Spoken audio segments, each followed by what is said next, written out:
السلام علیکم جی، سین فل سٹیٹس کے ساتھ میں حاضر ہوں۔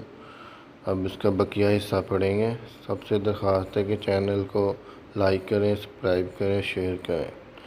یہ کوئی ٹونا نہیں، جادو نہیں، اور ضروری نہیں کہ عربی کے الفاظ ہی بولے جائیں، بلکہ اپنی زبان میں انسان کہہ سکتا ہے کہ الہی گناہ ایک بری چیز ہے، اس سے ہمیں بچا اور بچے کو بھی بچا۔ اس وقت کا یہ خیال اس کے اور بچے کے درمیان دیوار ہو جائے گا، اور رسول کریم صلی اللہ علیہ وسلم نے فرمایا، یہ دعا کرنے سے جو بچہ پیدا ہوگا اس میں شیطان کا داخلہ نہیں ہوگا۔ کئی لوگ حیران ہوں گے کہ ہم نے تو کئی دفعہ دعا پڑھی مگر اس کا وہ نتیجہ نہیں نکلا جو بتایا گیا ہے، مگر ان کے شبے کا جواب یہ ہے کہ اول تو وہ لوگ اس دعا کو صحیح طور پر نہیں پڑھتے، صرف ٹونے کے طور پر پڑھتے ہیں۔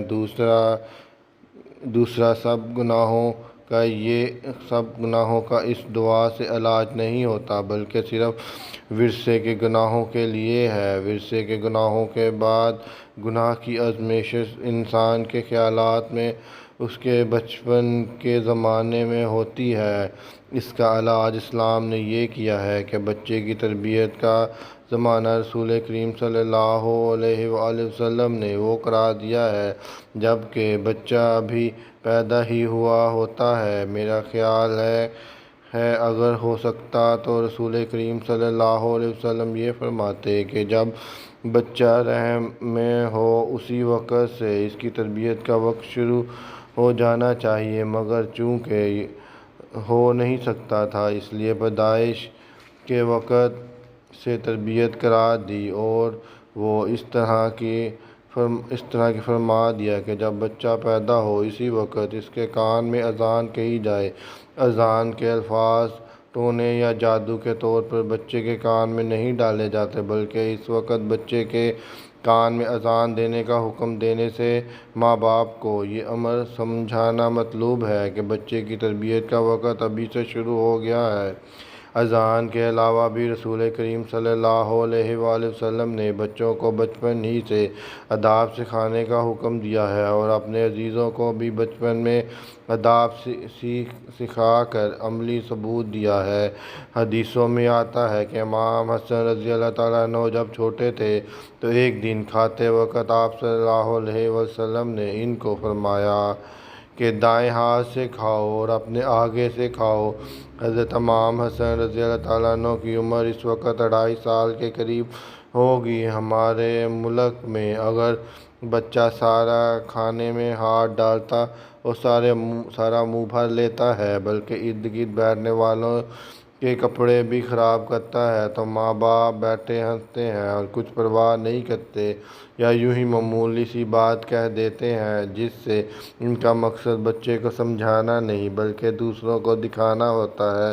حدیث میں ایک اور واقعہ بھی آتا ہے کہ ایک دفعہ بچپن میں امام حسن رضی اللہ تعالیٰ عنہ نے صدقے کی کھجوروں میں سے ایک کھجور منہ میں ڈال دی تو رسول کریم صلی اللہ علیہ وآلہ وسلم نے ان کے منہ میں انگلی ڈال کر نکال لی، جس کا مطلب یہ تھا کہ تمہارا کام خود کام کر کے کھانا ہے، نہ کہ دوسروں کے لیے بوجھ بننا۔ غرض بچپن کی تربیت ہی ہوتی ہے جو انسان کو وہ کچھ بناتی ہے جو آئندہ زندگی میں وہ بنتے ہیں۔ چنانچہ رسول کریم صلی اللہ علیہ وآلہ وسلم نے فرمایا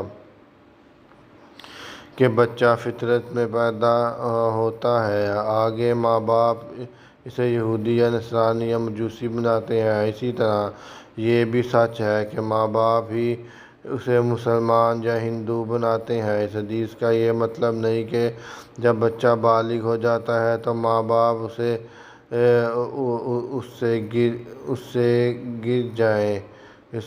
چھوڑ دیں لیجیے کہ عیسائی بن جائے، بلکہ یہ ہے کہ بچے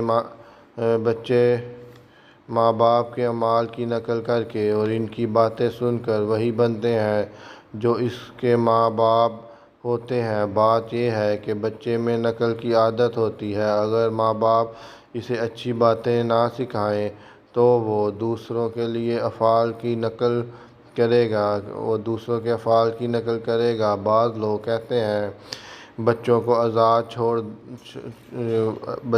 آزاد چھوڑ دینا چاہیے، خود بڑے ہو کر احمدی ہو جائیں گے۔ میں کہتا ہوں اگر بچے کے کان میں کسی اور کی آواز نہیں پڑتی تب تو ہو سکتا ہے کہ جب وہ بڑے ہو کر احمدیت کے متعلق سنے تو احمدی ہو جائے، لیکن جب اور آوازیں اس کے کان میں اب بھی پڑ رہی ہیں اور بچہ ساتھ کے ساتھ سیکھ رہا ہے تو وہ وہی بنے گا جو دیکھے گا اور سنے گا۔ اگر فرشتے اسے اپنی بات نہیں سنائیں گے تو شیطان اس کا ساتھی بن جائے گا۔ اگر نیک باتیں اس کے کان میں نہ پڑیں گی اور وہ بد ہو جائے گا۔ پس اگر آپ لوگ گناہ کا سلسلہ روکنا چاہتے ہیں تو جس طرح سگریگیشن کیمپ ہوتا ہے اسی طرح بناؤ اور آئندہ اولاد سے گناہ کی بیماری دور کرو تاکہ آئندہ نسلیں محفوظ رہیں۔ السلام علیکم جی، ادھر سنسفل اسٹیٹس کا جو ٹاپک ہے وہ ختم ہوتا ہے۔ انشاءاللہ کل پھر نئے ٹاپک کے ساتھ آپ کی خدمت میں حاضر ہوں گے۔ سب سے درخواست ہے کہ اس چینل ہارون احمد کو لائک کریں، سبسکرائب کریں، شیئر کریں اور ملیشیا میں جو حالات ہیں اس ٹائم 15,000 سے اوپر کیسز ہو گئے ہیں ادھر کرونا کے کیسز، تو اپنی دعاؤں میں ہمیں یاد رکھیں۔ میں تھوڑا سا پیچھے سے ناظرین کو سنا دیتا ہوں گناہ آلودہ حالتیں، سینس آف اسٹیٹس کی تعریف سنا دیتا ہوں تاکہ یاد دہانی رہے۔ گناہ کے خلاف جدوجہد کرنے کے لیے غضب آلود حالتوں کا جاننا بھی نہایت ضروری ہے۔ اس لیے اب میں گناہ آلودہ حالتوں کا بھی اس جگہ ذکر کر دیتا ہوں۔ پہلی حالت یہ ہے کہ انسان گناہ کو نفرت کی نگاہ سے دیکھتا ہے مگر کبھی کبھی اس سے گناہ سرزد ہو جاتا ہے۔ دوسری حالت یہ ہے گناہ کو برا تو سمجھتا ہے مگر اکثر لالچوں کا مقابلہ نہیں کر سکتا اور گناہ میں مبتلا ہو جاتا ہے۔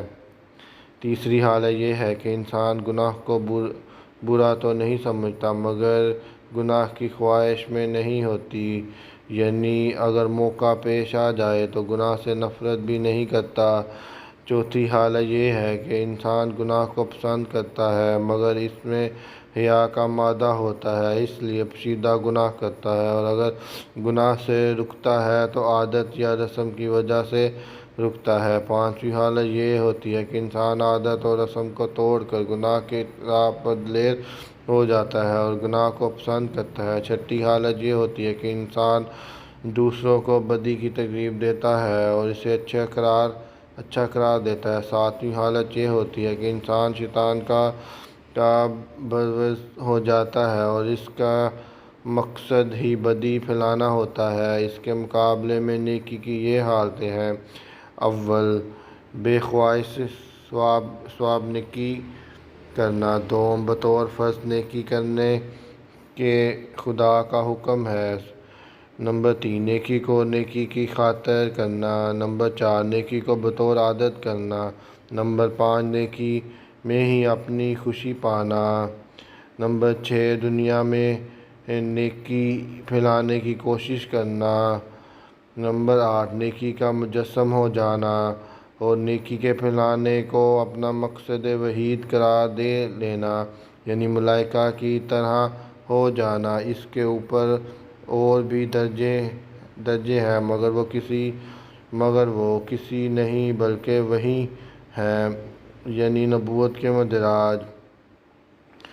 میں اوپر بتا آیا ہوں کہ اخلاق اور روحانیت میں صرف اس قدر فرق ہے کہ وہی صفات جب بندوں کے متعلق استعمال ہوں تو اخلاق کہلاتی ہیں اور جب خدا تعالیٰ کے متعلق استعمال ہوں تو روحانیت۔ اس لیے جو اصولی علاج ایک ہوگا وہی دوسرے کا۔ اس لیے مجھے اخلاقی اور روحانی بیماریوں کے علاج الگ الگ بتانے کی ضرورت نہیں، اور نہ میں اس جگہ ان علاجوں کے بیان کرنے کی گنجائش پاتا ہوں۔ السلام علیکم جی، یہ مختصراً تعارف تھا۔ جزاک اللہ احسن جزا۔